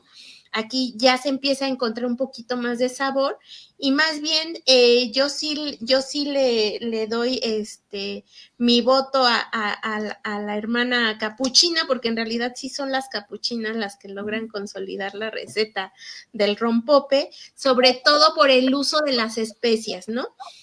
Tanto los franciscanos como las clarisas, una vez que llegan aquí a América, son los que logran de alguna manera entender y experimentar lo que es aquí la comida y sobre todo los usos. Entonces, más bien son los que ellos son los que se aplican para tener estos experimentos y sí, en realidad fueron las capuchinas las que hicieron el rompope y no las agustinas. Digo, las agustinas también se están por ahí se apropian y las dominicas se apropian un poco, tanto el chile en nogada como el mole poblano, pero en realidad se los debemos a las clarisas, tanto a las clarisas en su ramo principal como a las capuchinas, que yo creo que las capuchinas son las que más bien ahí le entran más a la experimentación y sin ellas pues no se podría tener esta combinación de especias para hacer el mole poblano y sin ellas no se podría tener la nogada, que es esta salsa que se logra hacer a partir de tanto de la nuez de Castilla como de otras especies que se logran aquí cosechar en México. Y bueno, claro, ¿no? El saborcito. Entonces, en realidad, ahí yo le doy mi voto aprobatorio a las capuchinas, porque en realidad son las que se han aplicado a nivel de experimentación en cuanto a la gastronomía. Y bueno, también no hay que olvidar, por ejemplo, los buñuelos o las galletas de manteca, pues claro, eso también es una invención un poquito más franciscana o clariciana, muy, muy distinto a lo que otras órdenes pudieran decir. Es como cuando se pone en discusión lo de la arepa, ¿no? Si es colombiana o venezolana, pues en realidad más bien viene de una tradición un poquito más vieja que es religiosa. Entonces, en cuestión de comida es muy interesante porque en realidad más bien son las capuchinas las que hacen por ahí, se ponen a experimentar, ¿no? Igual, los franciscanos son los que sustituyen por ejemplo, que ya está muy cercano el 1 y 2 de noviembre, estas tradiciones, pues, que ellos pues sí consideraban que pues no eran cristianas, sino eran más paganas, de pues poner los huesitos del muerto para honrar a los muertos como lo hacían los naturales. Entonces dice, bueno, ya te cambio los huesitos por un pancito con forma de huesito, ¿no? Para que no se vea tan tétrico esta idea. Entonces, en realidad, más bien, las capuchinas son las que tienen una conexión muy especial con la comida y son las que realmente sí logran consolidar esta versión del rompope, que claro, es una bebida holandesa, pero que en realidad ellas a partir de acá, de cuando llegan a América, pues logran ahí meterle ingredientes, como lo que pasó con el arroz con leche, ¿no? El arroz con leche, por ejemplo, también se lo trajeron por ahí las órdenes mendicantes a América, pero ese platillo es oriental, es árabe. Entonces, más bien hubo una adaptación acá del arroz con leche y bueno, claro, se los agradecemos infinitamente porque, pues lo trajeron acá y aquí hubo una adaptación del arroz con leche, pero vamos, o sea, más bien son adaptaciones que hicieron las órdenes, pero sí, yo le doy mi voto y la hermanita estaba en sus 5 sentidos al decir que fueron las capuchinas las que hicieron el rompope en general aquí en América. Sí, esa parte es interesante porque finalmente en los conventos se han dado los platillos más importantes, incluso de la gastronomía mexicana, ¿no? Y muchas veces nos olvidamos de eso y decimos, ay, como las monjitas. Pues sí, las monjitas son artífices de estos platillos tan emblemáticos, ¿no? Y como lo dices, Sí, claro. A veces se pelean ahí la disputa de quién hizo qué o cuál, ¿no? Y bueno, ahorita que tocaste de las capuchinas, no sé si sea el mismo caso que en muchas otras órdenes, que de la rama original ha habido como una reestructuración, creyendo que los principios básicos que nos enseñó se han ido perdiendo y por esa razón salen nuevas ramificaciones o reformas. Yo creo que tiene que ver más con las reformas y es aquí donde digo, no es como que no quieran darle un giro nuevo, pero tiene que ver más con las reformas y fíjate que ahí pasa algo muy interesante porque parecería ser que en el siglo XIV que se gesta un momento muy importante que tiene que ver con estas ramificaciones hasta este siglo, ¿no? Que le vamos a llamar la disputa por la pobreza evangélica, donde una vez que muere Francisco, se está discutiendo si realmente es necesario regular la orden o no. Entonces aquí ya hay una división entre los que vamos a conocer como los espirituales y los conventuales. Los espirituales no estaban de acuerdo con la institucionalización de la orden y los conventuales sí, pero en favor de la misma orden, ¿no? Vamos a tener que muchos se beneficiaron de ello, ¿no? Vamos a tener muchos frailes que fueron a Oxford o a las grandes universidades europeas como la Universidad de París también. Pero son las reformas que se empiezan a hacer más o menos como en el siglo XIII, que es donde vamos a ver las complicaciones. Ya desde antes se había hecho una reforma donde ya no se iba a permitir la incursión de nuevas órdenes. Pero llega siglo XIII, viene este florecimiento en casi toda Europa y dicen, bueno, claro, hay que ser más flexibles, porque necesitamos un tipo de religiosidad específico, ¿no? Están las herejías por ahí dando lata, ¿no?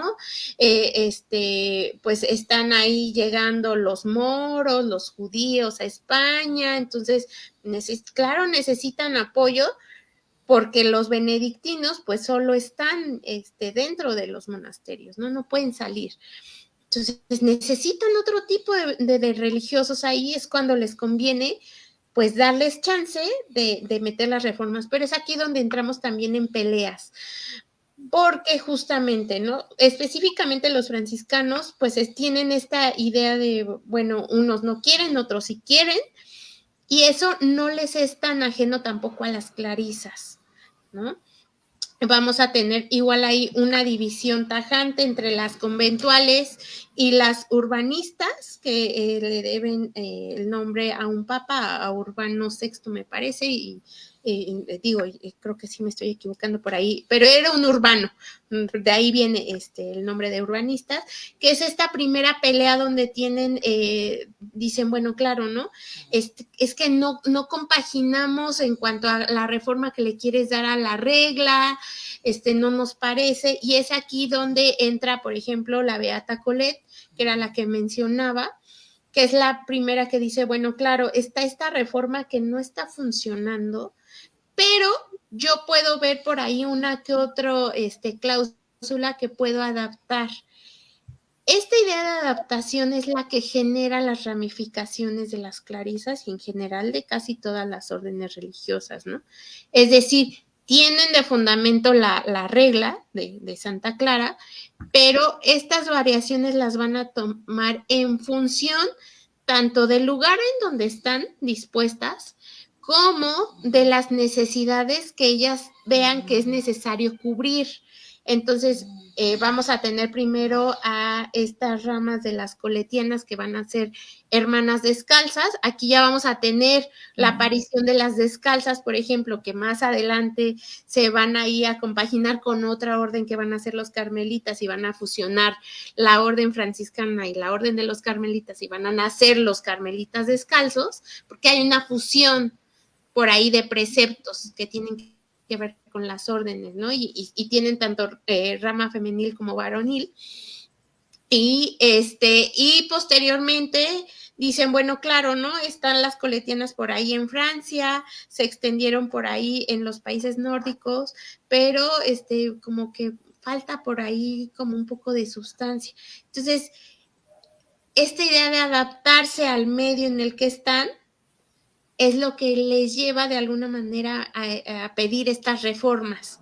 Entonces, las terceras que aparecen son las capuchinas en el siglo XVI, en el 1535, que ya acá, ya está la evangelización, pero ya logran de alguna manera decir, bueno, claro, sí queremos pertenecer a la orden, al núcleo principal, pero queremos hacer una adaptación porque está esta circunstancia que en España está la Reconquista, está la época de la Reconquista, están llegando otro tipo de herejías, entonces vamos a adaptarnos a estas necesidades que se están gestando aquí. Y bueno, claro, una vez que pisan América, esas necesidades las adaptan de acuerdo ya a las ramificaciones y es por eso que ya se empiezan a extender aún más, ¿no?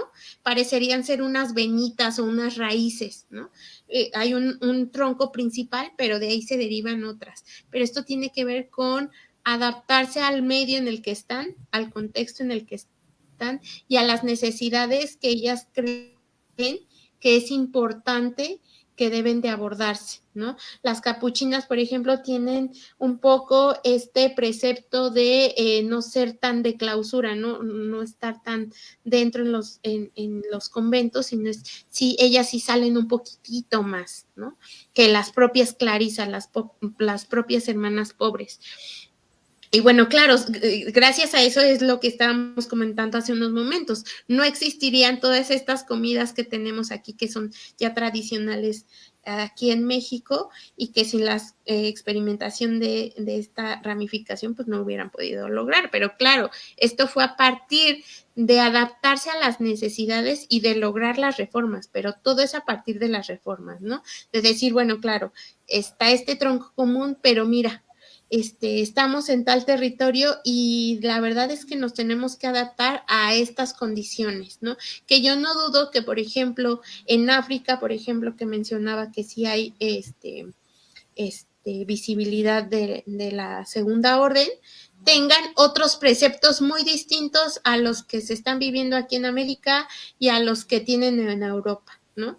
Y por lo tanto existan otras ramificaciones muy distintas a las que conocemos tradicionalmente. Entonces, más bien va a depender de a qué necesidad la comunidad es la que quiere abordar o tomar como principal. Y sobre de esa necesidad es que se pide la reforma, y las reformas es a partir del siglo XVI que se les permite estar en constante reforma, sobre todo a las clarisas, que en realidad son las que tienen una mayor variación en ramificaciones. Digo, mencioné 4 o 5 que son como las principales, pero de ahí se derivan muchísimas más. Sí, así es. De hecho, hasta ahorita me acordé que precisamente San Francisco dicen que una de las razones por las cuales él decidió ahora sí que abandonar la orden un rato fue porque él tenía la idea de que solo se dedicaran pues a ser mendicantes, a hacer oración y demás. Cuando él empieza a ver que muchos de ellos están estudiando, están metiéndose en otras cosas, dice, no, como que esto ya no va conmigo, y es ahí donde él decide como alejarse y ser como ermitaño, ¿no? Sí, claro. Sí, o sea, él en realidad, es que sí, lo que tiene Francisco es que realmente él no tiene la idea de fundar una orden que esté regulada, ¿no? Sino más bien una forma de vida, que sí hay que hacer una distinción enorme, ¿no? Entre entender que existe por ahí una regla a, pues yo decido vivir de esta manera, ¿no? Que era algo que a él le saltaba mucho. Pero yo creo que ahí Clara tiene un espacio de oportunidad para decir, bueno, sí, claro, ¿no? Podemos tener una forma de vida, pero esa forma de vida sí se puede adaptar a una regla. Y es ahí donde tiene la novedad Clara, ¿no?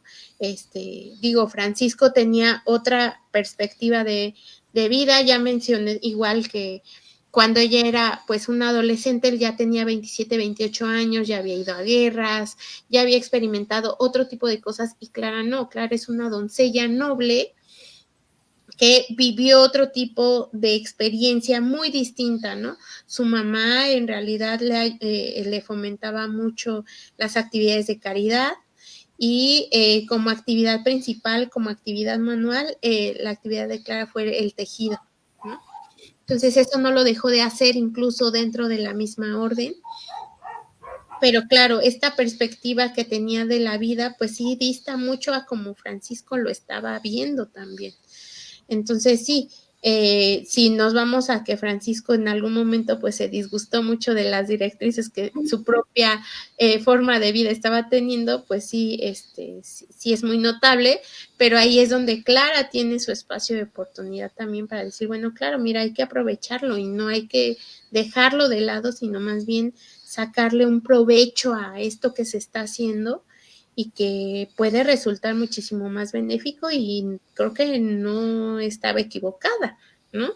Hasta el día de hoy todo mundo puede identificar a una Clarisa en la calle, ¿no? Viendo el hábito incluso, ¿no? O sea, el café es el distintivo de los franciscanos, y vamos a saber que el café va a ser su color representativo, y que aquí en China, si nos encontramos una religiosa vestida de café con un cordón con 3 nuditos, pues va a pertenecer a la Orden de San Francisco, ¿no?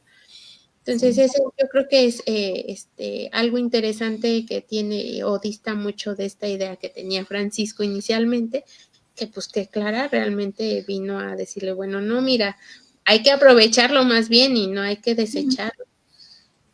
Uh-huh. Sí, y ahorita que dices del hábito, hace poco nos enteramos precisamente por el sacerdote exorcista que trabaja con nosotros, que forma parte del Cineforo, el padre Ignacio, que hubo precisamente un cisma en España de unas monjas clarisas, las Sí. de Belorado, que ha sido todo un caso, ¿no? Porque se dio este año apenas. Sí, se me olvidó mencionarlo por ahí porque tenía un poco que ver con lo que estaba mencionando en la última parte de cómo es que se conforman, ¿no? O de dónde, cuál es el proceso que tienen que llevar para ser clarisas. Y algo que también me faltó decir es que están estructuradas a partir de federaciones. Estas federaciones funcionan de la misma manera tanto en Europa como en América, como en Asia, como en cualquier lugar del mundo, ¿no? Entonces, estas federaciones lo que se encargan es, pues, llevar un control de alguna manera de cómo estas ramificaciones, pues, se van a desarrollar en el territorio en el que se encuentren. Entonces, lo que pasó con estas clarisas, que en realidad le he estado siguiendo la pista desde que empezó el conflicto hasta el día de hoy, fue que decidieron no obedecer parte de la regla que ellas tenían dispuesta. Tenían un monasterio a su cargo y según tengo entendido, no se les iba a cubrir la cuota o el presupuesto que ellas habían pedido por parte de la curia, ¿no? Pero tengo entendido también que el monasterio donde ellas estaban es de tipo histórico. Entonces, en realidad, más bien ahí había un conflicto porque en realidad la curia no podía meter tanto la mano porque como era un monumento histórico, en realidad tenía que esperar otras indicaciones pues de otras instituciones que tienen que ver más a nivel estatal. Entonces, lo que ellas hacen es buscar algún tipo de otro apoyo y lo reciben de una congregación, por así decirlo, y lo voy a poner con muchas comillas, o sea, una congregación religiosa de un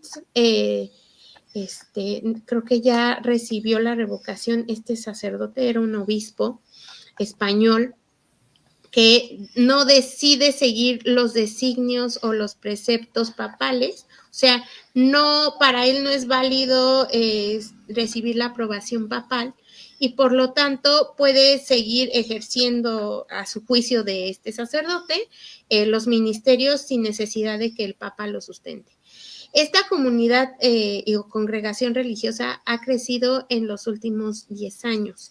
Ya tiene, si no mal recuerdo, creo que unos 20 de que se instauró a partir de este sacerdote y es él quien respalda a estas monjas de decirles, bueno, claro, si no tienes un respaldo por parte de la curia, pues yo te respaldo.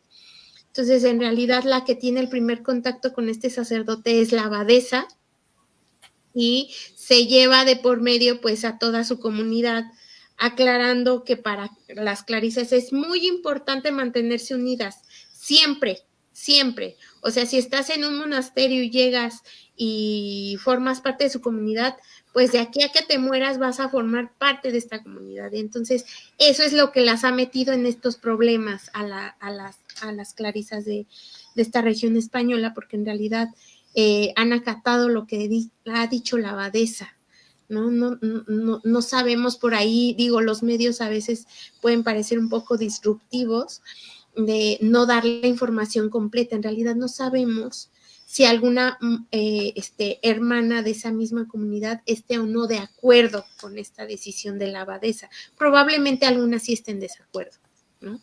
Algunas sí no está de acuerdo, sobre todo porque el monasterio en donde estaban era un asilo de ancianos. Entonces les preocupaba mucho mantenerlo porque, claro, pues a dónde se iban estas personas, ¿no? Y aparte ellas, bueno, hacían su actividad manual y pues sustentaban los gastos del asilo. Entonces, en realidad por lo que ellas luchan es desde su perspectiva es porque les regresen el espacio y se les ayude pues a mantenerlo en mejores condiciones y no se les quite ese espacio porque lo necesitan muchas personas.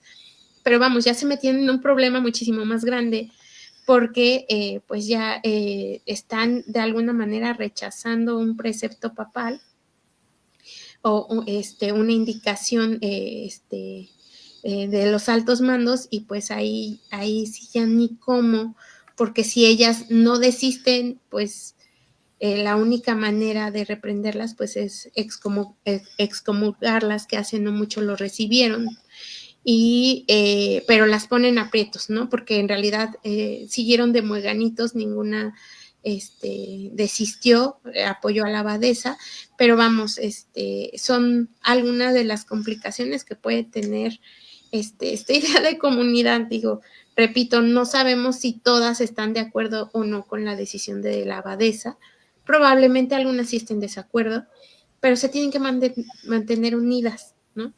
Y pues el único apoyo que recibieron fue de este sacerdote, que incluso tienen su propia página de internet. Ahorita mismo no, bueno, ahorita me he de acordar del nombre de esta congregación, y de hecho la mayoría de las personas o de las comunidades religiosas que han sido afines con esta idea de disruptiva de ir en contra de los preceptos papales, desgraciadamente son franciscanos o capuchinas o clarisas. Entonces, ya mencionaba hace unos momentos de un conflicto que se dio en siglo XIV y que hasta la fecha podríamos decir que se mantiene vigente, ¿no? ¿Hasta qué punto si realmente es necesario tener una regla bajo el yugo de una estructura un poco más alta que es la iglesia, y hasta qué punto no es válido? Entonces, esa disputa que generó la inquietud de Francisco desde que él formó la orden se mantiene hasta el siglo XXI con estos grupos que deciden no seguir al Papa y pues meterse a esta congregación, y se sienten muchísimo más a gusto, a tal grado que tienen ya sedes en España, en Francia y en Alemania, me parece. Y ya se han vuelto una comunidad consolidada, y algunas personas sí van, sí toman misa con este sacerdote, pero no saben que en realidad a nivel institucional, o sea, a nivel de la curia, en realidad no los consideran como parte de la comunidad religiosa.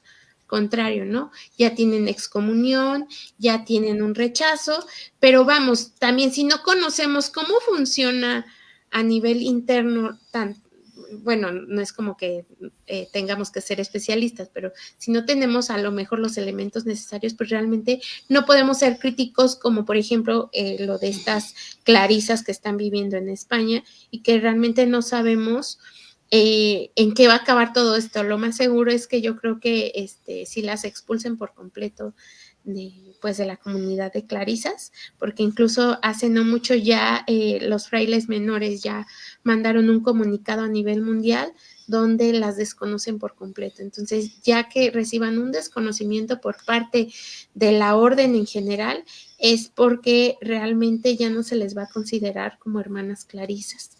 Aunque ellas decidan portar el hábito, porque ellas así lo decidieron, fue una decisión que hicieron expresamente, no se les va a considerar como parte de la comunidad franciscana. Entonces, ahí las meten en un vacío enorme, ¿no? Porque entonces, si no son clarisas, ¿qué son?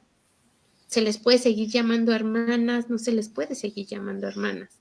Entonces, ahí es más bien un poco que estemos al pendiente, porque me parece que por ahí ya también ya se va a meter los jueces estatales españoles, y no creo que les vaya muy bien tampoco ahí, ¿no? Sobre todo porque tendrían que tener un asesor legal y me parece que no lo tienen. Entonces, sí, es un conflicto muy interesante que yo lo he seguido muy de cerca, pero sí genera mucha controversia sobre cómo a lo mejor una orden que podría parecer muy bien estructurada, sí tiene por ahí algunas complicaciones, y sobre todo algunas cuestiones que tienen que ver con la identidad, ¿no? Que es algo elemental para cualquier orden religiosa, ¿no? El pertenecer a algún círculo pues en este caso ellas ya lo están perdiendo y al parecer no les va a ir muy bien si no desisten de la causa por la que están luchando. Sí, sí, ha sido todo un caso, pero bueno, cosas de la vida dirían muchos. Hasta en las mejores familias sucede. Exactamente. Pero Sí. bueno, gracias, Ale. De verdad ha sido, pues otra noche muy grata acompañándote en todo pues toda esta información que nos has dado. Uh-huh. Y de verdad ha sido muy interesante esta secuencia que hemos tenido con respecto a la familia franciscana y verlo también desde ese punto de vista histórico, ¿no? Que es ahora sí que el área en donde tú te desenvuelves. Sí, no, al contrario, un gusto que de alguna manera lo que yo hago tanto profesionalmente como personalmente, pues sirva para invisibilizar un tipo de religiosidad que digo, yo sé que lo repetí mucho, pero algo que llama mucho la atención por parte de la orden franciscana es esta manera de conectar con las personas en cualquier nivel, ¿no? Y que yo creo que si hay la oportunidad de transmitirlo, pues yo no voy a dejar de hacerlo, ¿no? Porque es sumamente interesante la orden por sí misma y sobre todo, pues es una manera de conocer la fe, que yo creo que es algo también elemental de la comunidad cristiana, que se fomente, yo creo que bajo cualquier perspectiva, pero pues sí ayuda el hecho de evidenciar un poquito lo que hacen los franciscanos y las clarisas, pues con mucho gusto lo vamos a seguir promoviendo. Claro que sí, y recuerda que este es tu espacio, ahí nos iremos poniendo de acuerdo para ver qué otro tema podemos platicar, qué otro tema nos puedes compartir. Y de nueva cuenta, muchísimas gracias, Ale, y pues que tengas una buena noche. No, al contrario, muchas gracias. Digo, estoy muy agradecida contigo y con Alex, que siempre me andan ahí considerando no solo para tener este espacio de discusión, sino para también otras cositas, ¿no? Que les surgen dudas y que les agradezco mucho la confianza que tienen hacia mí como profesionista. Entonces, pues nada, muchas gracias y espero que les haya gustado un poquito de lo que vine a hablar el día de hoy. Claro que sí, bastante interesante el mostrarnos esta comunidad, esta espiritualidad desde los inicios hasta ahorita, ¿no? Cómo ha ido creciendo, cómo se ha ido modificando, la importancia que ha tenido, pues sí, hasta ahora en Mendicante en cuanto al área, sobre todo femenina, ¿no? Uh-huh, exactamente. Gracias, Ale, y ahí estaremos contactándote de nuevo para una siguiente ocasión. Perfecto, cuando gusten, pues aquí estamos dispuestas para cualquier tema, digo, no solo domino ahí a los franciscanos, digo que es mi tema, franciscanos y clarisas, pero pues, sí domino otras cositas y ya, bueno, ya veremos cuál será la próxima charla. Claro Pero que con sí. mucho gusto, sí. Claro que sí, ahí estaremos en contacto, Ale. Y gracias de nueva cuenta y que descanses. Gracias igualmente también para ti, bonita noche para todas y todos. Muchas Gracias. Nos gracias. vemos, Ale. Bye. Y bueno, agradecerles a todos los que estuvieron con nosotros, Alemán Guinalex, Araceli de la Cruz, Leticia Cornejo Cruz, María Natalia García Pérez, Eulogio Palma, Celina Perdomo Camacho, Selene Márquez, Omar Navarrete, Víctor Alvarado, Andrea Salas Sanabria, un gusto tenerte por aquí, Andrea. Saludos hasta Costa Rica. A Alejandra Mejía, obviamente, pues agradecerle la confianza y pues el que nos haya platicado todo esto acerca del área de las mujeres de esta espiritualidad de San Francisco, una de las primeras órdenes religiosas, de las primeras órdenes mendicantes y de los principales bastiones o sostenes de la iglesia. Quienes han visto ya alguna vez la película de Hermano Sol, Hermana Luna, cuando hay una escena cuando San Francisco busca que se le haga pues que se le considere como tal a su comunidad. Cuando va a ver al Papa tiene una especie de visión en donde ve una iglesia sostenida por dos hombres, un dominico y un franciscano, y es ahí donde él acepta la existencia de esta comunidad mendicante. Entonces, como recomendación, pues vean esa película de Hermano Sol, Hermana Luna, y pues gracias a todos y cada uno de ustedes. También saludos a Alejandra Araceli de la Cruz y a Rocío Mejía Rodríguez. Pues ya agradecerles a todos y a cada uno de ustedes, tanto a los que están en vivo como a los que nos van a reproducir posteriormente. Y gracias infinitas por tenernos en consideración, por darnos este espacio, por estar compartiendo con nosotros estos momentos. Y recuerden, déjenme nada más como dato final, recordarles cuáles son nuestros siguientes eventos que tenemos en puerta. Y son, ahorita les digo, déjenme ponerlo en pantalla. Y es el próximo 18 de septiembre, recuérdenlo, a las 8:30 de la noche, es un día miércoles. Vamos a estar platicando con el padre Josefus Semacula. Él es uno de los encabezados de este Ministerio de la Sanación de las Familias, que a veces puede parecer controversial o no por aquello de manejar las maldiciones ancestrales, pero estaremos platicando con él. Y el día 25 de septiembre, miércoles también, hablemos de cine, estaremos pues analizando un poquito sobre la serie de Hernán.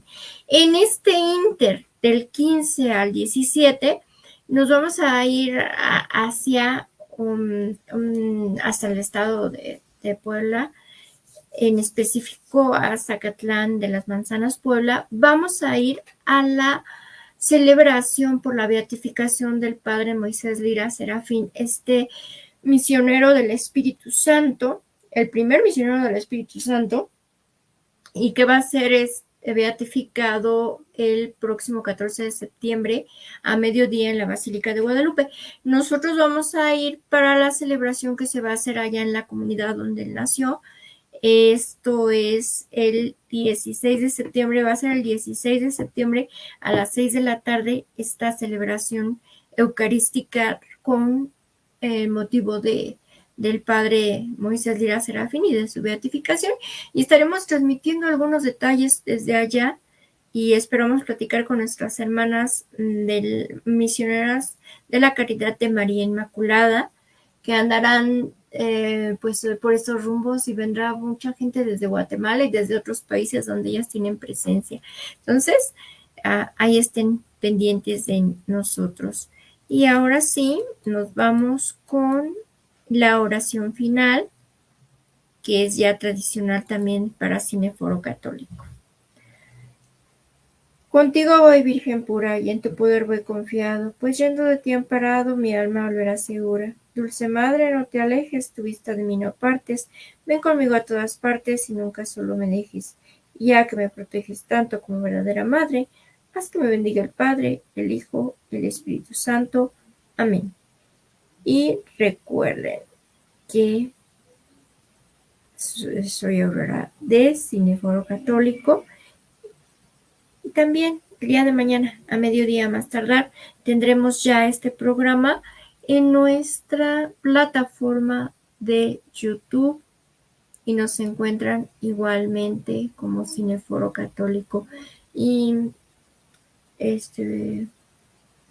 pues deseándoles que tengan una excelente noche. Bendiciones a todos hacia cada rincón, hacia cada casa de la cual nos estuvieron siguiendo.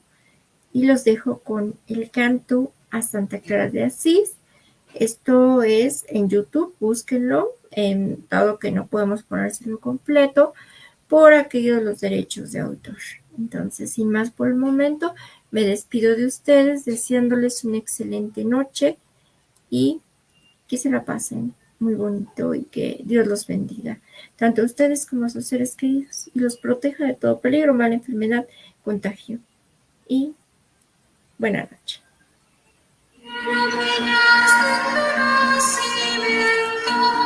Como una estrella en el firmamento y que refleja rayos de luz celestial.